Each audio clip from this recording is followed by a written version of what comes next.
Afternoon guys, hello. My name's Zoe. I'm currently playing Cosette in the London production of Les Mis, and as some of you are aware, I've been doing some backstage videos this week. This shall be my third of this week. I'm not going to waffle on too much because I know that you guys, I'm far less interesting than what happens backstage at Les Mis, so I'm just going to keep this short and sweet. Thank you for your support so far. I'm going to try and show you guys some of the pieces of set, including the chair that Valjean and Javert use in the confrontation. So there's some secrets behind that chair, so keep your eyes peeled for that. Hopefully that'll be in this video or tomorrow's, I'm not quite sure yet. It's absolutely boiling outside, so the show tonight is going to be a hot one. Thank you for your support so far. Remember to subscribe and like and follow us for regular updates. And yes, I'll see you soon, I guess. Enjoy the video. Bye!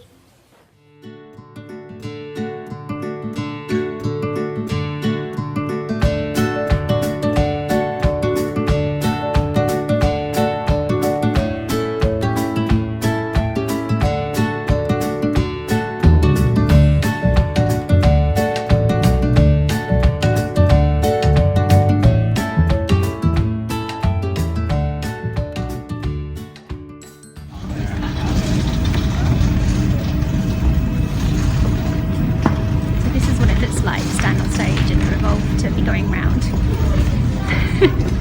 I'm getting on and off this revolve.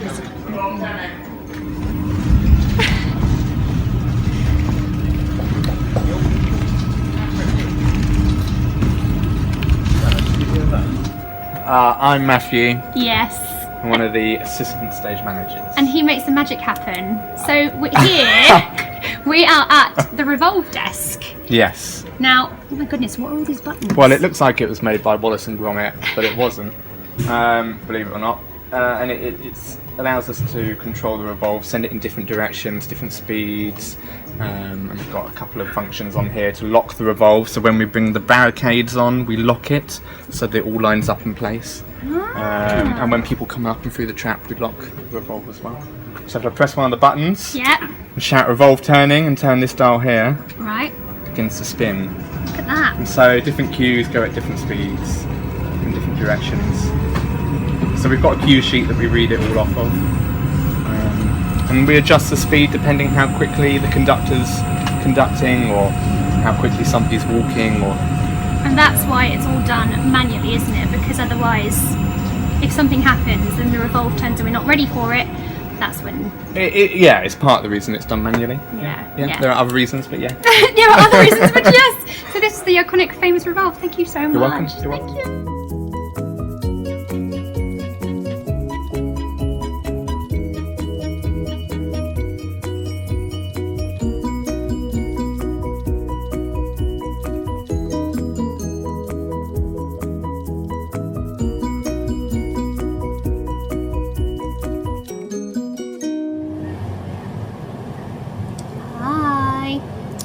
So here we are in the interval of Les Mis. And Katie Seacombe and I have about 40 minutes while we're not on stage. So we like to have a snackette. Katie sometimes does her online shopping. I do. On a Monday night. On a Monday. You can't see my bra, can you? Oh my god. If I do this. Please. Hang Yes, on. please. Right, let's hide our modesty. Thank you. Yeah, thank you. I can talk then, you can just move it round. Where she is. So, Hello. I have a question for you. Yeah, me? Yeah, you. Oh yeah, hello. People have tweeted and sent questions in. Yeah. So, Yeah. first off, Yes. when did you start What? here at Les Mis? I started at Les Mis, hello, in 2003 at the Palace Theatre. Wow. In the West of the End. In the West of the End. Yeah. And and you went straight into Madame Thénardier, didn't you? Yeah, I did. What? You could have knocked me down with a feather. How did you feel when you got it? I couldn't believe it. I felt like my breath had been knocked out of my body. And I remember my agent saying, "How would you like to be miserable for a year?" And I went, screamed. What was your audition process like? Well, I didn't have that much because I thought I was going up for cover. And then all of a sudden I realised I was in the final, and it happened really, really fast. So I had about 3 or 4, but not as many as I could have had. I think I was very lucky, very lucky. They just knew, didn't they? Well, I don't know about that, but I did know the lovely James Powell. He was on my side from the start, so I think that really helped. And he'd seen me perform, I think, and just was, like my style, and was on my side, and I was really grateful for that. So was anything different in the show then than it is now? I think we've put some things back in. I think we've cut a lot and then put a lot of stuff back in, Right, okay. like a lot of the lines, because I think you do the Lost in the Wood bit from cassette. Yeah. In my life, I'm no longer a child. Yeah. That bit. There are bits that were cut and then now they've been put in. We had matinees on a Thursday, not a Wednesday. We had a matinee that started at 2, not 2:30. Did you prefer that? Well, I had more time to go and shop. In between shows, Yeah, love it. so that was that. So it's pretty much, I think it's pretty much the same. Same. Yeah. So how many Thenardiers have you had? How many men have you got through? I've had Stephen Tate, he was my first Thenardier. Then I had Martin Ball. Then I had Matt Lucas. Then I had Cameron Blakely. Yeah. Then I had Phil Daniels. And now I've got David Langham, so that's 6. What? And all the 6. covers as well, All the obviously. covers as well. Yeah. And is it? Because everyone says Madam T and Yeah. and Thenardier obviously a comedy duo. Yeah. Like obviously every different performer has a different energy. Yeah. Is it difficult to sort of, going on with it, developing that relationship with a new person? Is it difficult or is it? It can be challenging, Yeah. definitely challenging. I'd say the most important thing I think to remember about the Thenardiers is that they are really horrible people. Yeah, And yeah. even if they're stupid, you laugh at them because they're stupid, not because. I mean, I know people root for them because, in a sense, they're like, well, we don't care. No, We don't care. All of you may die, but look at us, we're still. So in a way, it's sort of like a triumph of the will over everything. They are evil, aren't they? They are, but they're really nasty. I mean, they knock this poor child around, and they don't care, and they blackmail this poor woman to her death. I mean, they are responsible for Fontine's demise. Yeah. So it's not, they're not silly, No, yeah. but they're stupid. And there's a difference between silly and stupid. Yeah, yeah. Because they think they're something that they're not. Yeah. And they, as the years get on, they get more and more desperate. Because there's 10 years between the inn and Paris, and so of course they're getting more desperate, and they've gone down the social scale. And then at the end, obviously they've got all this money, they've just robbed all these clothes, and they've gone to the wedding, and they've got one over.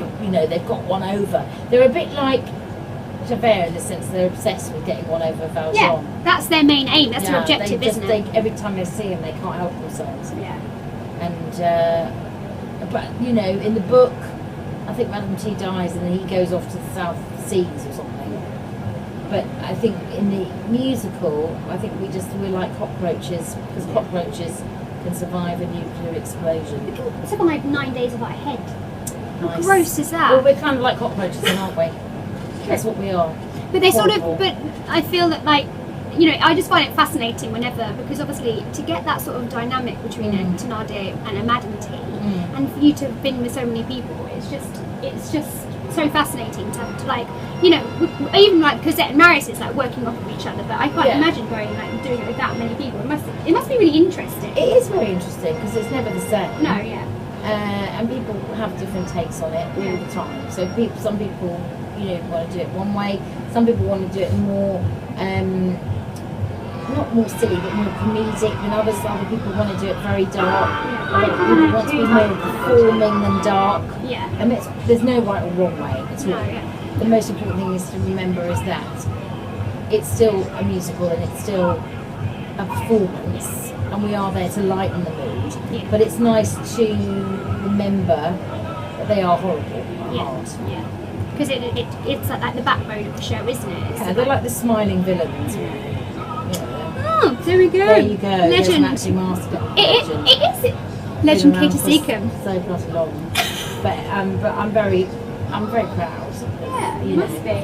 Because like Katie's sort of like, I mean, she won't say this, but like you've sort of become like the iconic Madam T. Oh my God. No, she has. I'm very proud. No, she has, and you're sort of like part of the furniture at Les Mis, and you know you've sort of been there and seen it all, haven't you? I wish I could have seen it at the Palace. I was much younger and thinner then. Hence why I'm covering myself up. On that note, see you later. Bye bye.